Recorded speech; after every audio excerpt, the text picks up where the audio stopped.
The Cecil Hotel was built in 1924 and opened for business in 1927, spanning 19 floors with 600 rooms. Soon after the impact of the Great Depression rained upon the Cecil and the surrounding area, it created what is now known as Skid Row.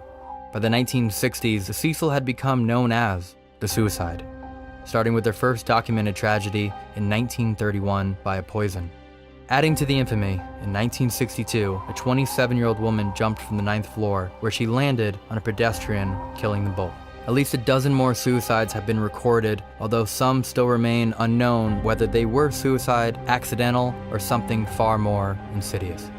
As the infamy of the Cecil grew, the room prices declined, leading it to become a frequent hideout for drug dealers, bank robbers, and other criminals. Hotel guests were often robbed, attacked, and even killed, with the most notorious unsolved case coming in 1964. But the history of violence at the Cecil does not end there. Richard Ramirez, otherwise known as the Night Stalker, was a serial killer and Satanist suspected of killing no less than 38 people, but only convicted of 13 murders. He stayed at the hotel for weeks at a time from 1984 to 1985 in a room that we will visit. Witnesses and hotel staff believe that Richard Ramirez would discard evidence and his blood-covered clothing in the dumpsters of the hotel prior to heading up to his room to shower and go to sleep. There's even a theory that Ramirez had in fact killed a hotel guest in this room. Soon after, an Austrian serial killer stayed there in 1991, but again, these are simply the documented guests. How many other murderers slept well in the beds of the Cecil is unknown. In an attempt to rebrand the hotel and start anew, the Cecil was renamed Stay on Main, but 2 years later, a horrifying discovery was made.